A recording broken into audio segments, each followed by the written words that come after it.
So it's got a Raptor Radian LT charging handle, T-Mark engraved, billet upper, Sabre lightweight BCG with Sprinco gas rings. Sprinco gas rings are great. Timber Creek dust cover. So it is a machined aluminum dust cover with a ball detent. It's a 13/7 pin and weld, 1-in-7 twist. Tatcom 3-stage buffer system. Radian Talon 45-degree throw on the safety selector, ambi bolt release, Hyperfire RBT trigger with JP reduced, Battle Arms development pivot pin takedown. All right, we have today the PSA Sabre 13/7 pin weld billet AR-15. So at first glance, it's got a URX-4 looking inspired handguard. So that'd be a knight's armament. It's got quick disconnects on the front of the handguard. It's got a mag pull, what is this, SLS Mo stock, not a bad stock. It's got the QD there. The Hyperfire trigger is in it. The ambi controls are pretty nice. I do like the location of the bolt release ambi and the mag release here. It's also a shielded mag release from the billet. On this side, it's got another mag release paddle here.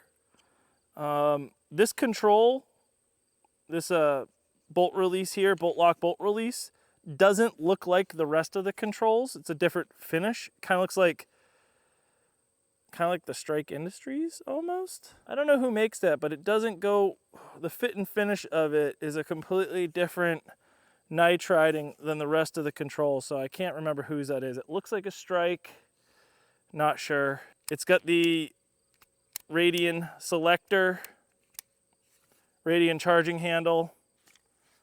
The aluminum it's okay. The hard coat on it's kind of shit. So I don't even know when I damaged my rail. It's just only brought it to and from work once. Somehow the rail is smushed on the edge and raw aluminum is showing. The Timber Creek dust cover has witness marks from slamming the lower receiver when it flips open. So the ano's not the greatest. Trigger's decent. It's got a pin and welded castle nut. That's cool. Some companies don't even do that. It's got a JMac Customs chemo adapter. It's a custom JMac muzzle device flash hider that's longer than the dead air ones usually are to get this to 13/7 or to get it to 16 inches on a pin and weld. We are running a dead air Sierra5. We put a mod light on here with an Arisaka M-Lock mount, a UE07 tail cap, and a hot button. It's just what I had lying around. I threw the hot button at the 45. It's got our very own A&R Design Link sling and a Neomag Sentry strap, our very own Anvil Ukon 193 optic mount with a Romeo 4T on top. So we wanted to keep it just like a standard entry-level gun, throw a can on it, throw a light on it, throw an optic on it, and get it going. This thing's fairly lightweight. I don't know the specs on weight. Billet's usually a little bit heftier, which, you know, it's a little heftier, but it's still lightweight. These quick disconnects are non-locking. They are free float. Not crazy about free float QDs, but it is what it is. We'll get some rounds down range with this and see what breaks. And I say see what breaks as a joke because everyone's saying that dead air cans are blowing up. So we'll see how this brand new Sierra5 musters for the day. I've already got probably 100 rounds through the gun, 90 rounds through the gun. So put some mags through it. I'm running a variety of 55 grain ball today, some PMC, some Wolf, brass case Wolf. So you might hear some changes in suppression. But yeah, let's run it, see what happens.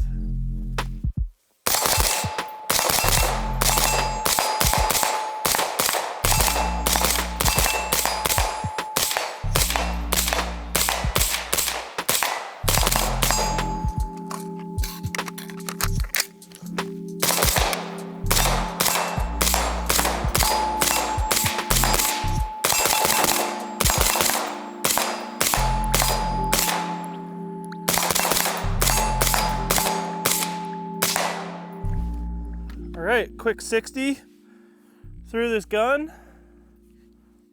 got brass ejections a little bit closer to overgassed. Ran super nice and smooth, triggers decent. Probably tune it a little bit better on the gas setting there. A little overgassed, I might switch it.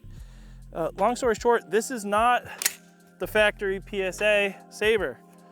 I had to throw some aftermarket parts in it to get it to run well. Right now, this has a Bootleg Builder. Just change this real quick. Right there. Let's look at ejection. Let's look at ejection.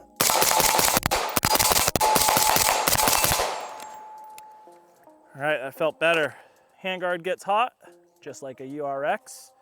Things I'm not crazy about the handguard, it's got 2 set screws down here. When I got the gun, one of the set screws was falling out, so I Loctited them and put them in place. Gas block, one of the screws sits really flush. The other set screw sits higher up. Not sure why. Usually they're the same. Usually they sit in the barrel the same. Slightly strange nuance.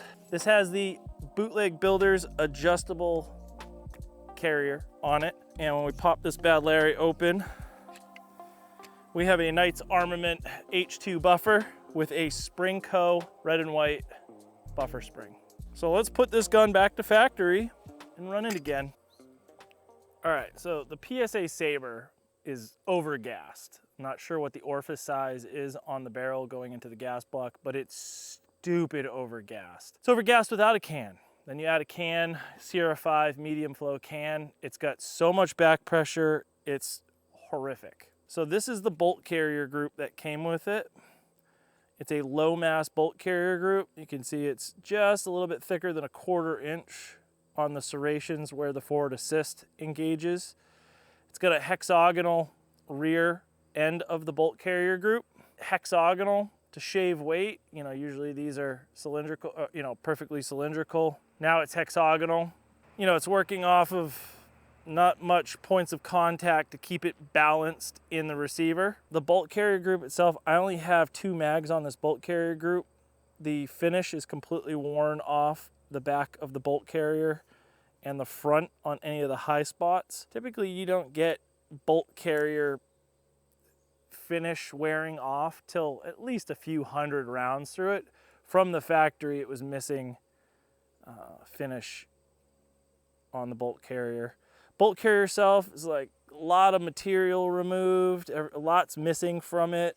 A lot of times companies that are trying to get into like higher end ARs, they'll try to go the lightweight route, lighten up the bolt carrier, lighten up the buffer assembly, thinking that's gonna slow it down, that's gonna make it a softer shooter. It's got what's called a 3-stage buffer. And this looks like a Springco white spring, which might be, if this is a Springco white spring, it's your standard power. It's your standard power mil-spec spring from Springco. And Springco makes good springs, but this is a 3-part buffer. So it has a buffer face with a plunger, then it's got a spring in the inside, and then it's got the rear plunger. It's a 3-part assembly that's not held together by anything other than just chilling in your gun. This buffer feels lighter than a standard weight buffer. It probably isn't. It might be. It weighs nothing. And so as that bolt carrier travels back, this will hit the back of the bolt carrier group, you know, and then it's fighting itself. Is the back of the plunger pushing in? Is the front of the plunger pushing in? It's in constant tension. And I have a real issue with these. You get no lock back on your magazine. It takes a long time for the spring inside of these to break in, and it just causes problems. Then you got a low mass bolt carrier. You'll see this gun runs like I'm getting hit in the shoulder with a ball peen hammer when I'm running the factory stuff with this can. These guns come in a little over $1,000. I think there's a lot of value in this gun for $1,000. A billet upper and lower receiver, a decent milled handguard, a good barrel. It's still a shooter. It comes with a really nice muzzle device. JMac Custom stuff, you know, $170 muzzle device, nice trigger, nice charging handle, nice selectors, nice mag pull furniture. You're getting a lot of value in this gun for a $1,000 gun, but I think the bolt carrier, the buffer spring, and whatever orifice size they milled and bored out the gas block assembly for is either an afterthought or they just don't really understand how this works. Like, going lightweight, going low mass bolt carrier, low mass 3-stage buffer does not solve your gassing problems that you already have with the gun. It would have been nice to see like an adjustable gas block in here, something from like Superlative Arms. Then they could have gone the low mass route, and then you still have the way to tune the gun when you put a suppressor on it, because from the factory, this gun is a suppressor host gun. It comes with a dead air chemo style muzzle device from JMac Customs, which is super nice. But to really slow down your bolt carrier, you want to add mass, not remove mass. This is now a 3-piece assembly that can fail. Something in here can fail and cause more issues down the line, where a standard buffer is just a solid piece of aluminum with a certain amount of it bored out from the inside. Sometimes they have counterweight, sometimes they have a rubber buffer on the end.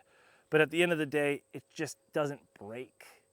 This can break, this can cause more problems long term. So we'll put it back to stock, we'll shoot it, I'll show you the issues that I'm having with it. One thing I just started to feel on the gun, if we look here in the back of the receiver, right here where the castle nut is, the buffer tube is rotating and it's hitting the staked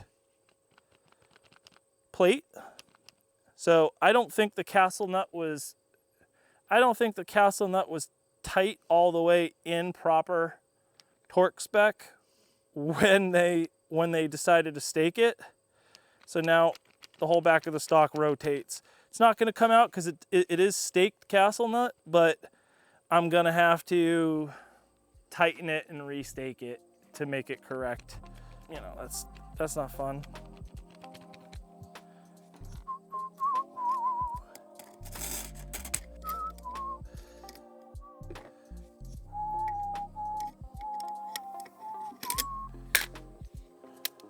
This is factory setup. I want you guys to watch me getting pushed around. Obviously on the the target cam, you'll see everything's a little bit more over the place.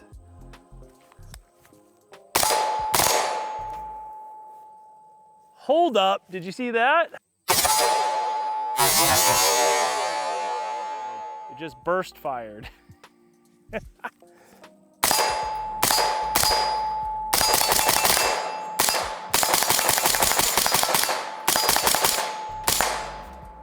I don't know if you noticed it, it did it again. It burst fired on a single trigger pull. And I surprisingly got locked back with that mag. Let's run this 20 rounder dry. There's only 2 rounds in it. All right, so I had burst fire twice.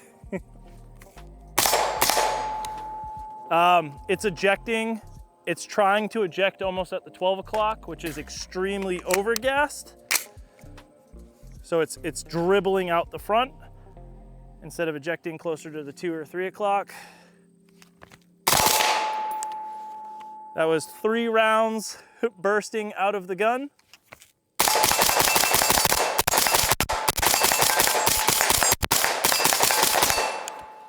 Got another 20 rounder.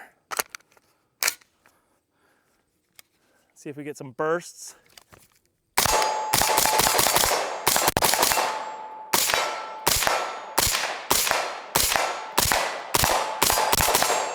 So I am getting lock back, which I wasn't on the first few magazines that I put through the gun the other day. So that spring and that buffer is starting to break in. The buffer spring's starting to break in. It's also so extremely overgassed that I would hope that it would lock back because it's really pushing me around. I'm getting a lot of gas in the face.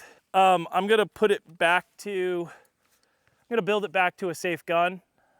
Right now, this gun bursting 2 and 3 round bursts is unsafe. Those are technically negligent discharges.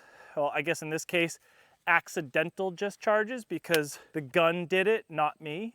Accidental discharges are super unsafe.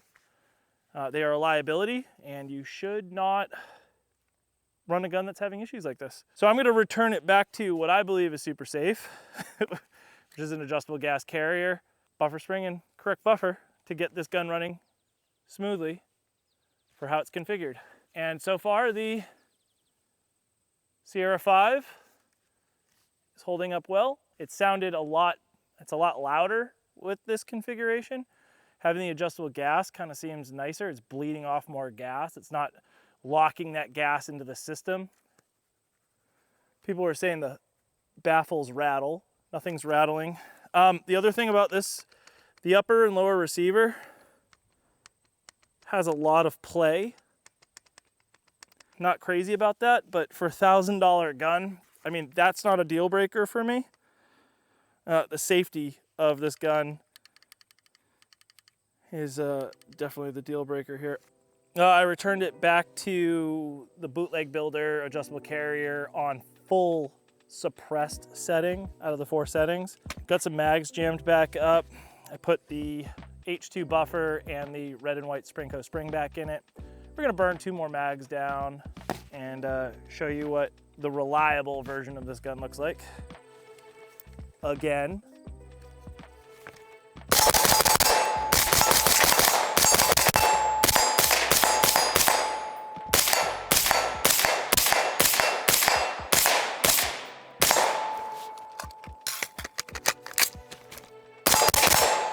Still a little gassy. I'm still getting gassed out in my face.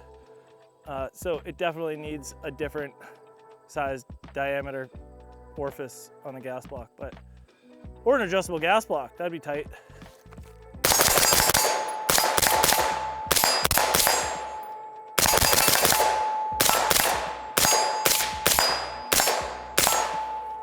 Ooh. Why can't the wind go the other direction? There it is, picks up. Yeah, even with the adjustable carrier on full suppressed setting, which is supposed to be bleeding off the most amount of gas, having the heavier buffer and everything is still super overgassed. It might be even advantageous to run a high flow can on this gun. Sierra5 is not a high flow can. It's a higher flow can than a lot of the other cans from Dead Air, but it is not high flow like a Hux, a SIG SLX 556C, the Knights cans, any of the ones that are advertised as a flow can. I think a flow can plus the adjustable carrier plus H2 buffer plus red and white spring would make this gun run just peachy.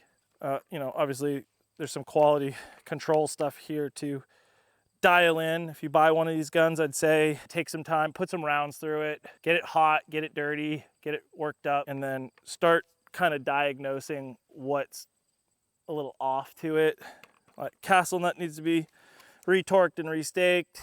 Handguard looks like it's holding up strong. I would check your set screws on the handguard, make sure those haven't walked at all. Check your screws on your gas block. Like, you might not be able to see it, but one of the screws is sticking up where the other one's flush. You know, in my head, they should both be flush. I don't know if it's a dimpled barrel underneath or they only have one dimple and one non-dimple. I don't know, but that doesn't look right to me. I would definitely probably take my gas block off and take a peek. You know, there's only so much you can do to this gun because it does have a pin and welded muzzle device on.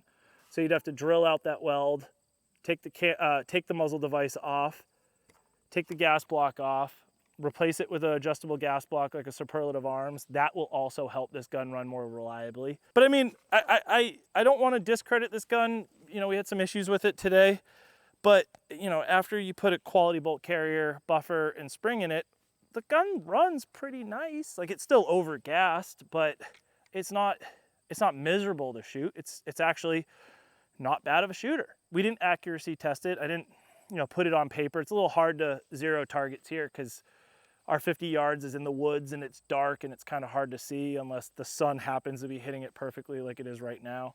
Overall, like, it feels like a good starter gun for someone that might not be able to afford, you know, a 2,000, like, for me, a good quality AR sits around the $2,000 to $2,500 mark. You can pay $4 grand for like a Knights, you know, $2,800, $3,200 for an LMT. You're gonna get an amazing piece of equipment. It'll probably be your end all be all one AR. If you're gonna buy one AR, buy one of those. Buy a Noveski, buy a Type A. you know, you want to get into mid-tier, buy a BCM. You know, Arrow has better quality control than this.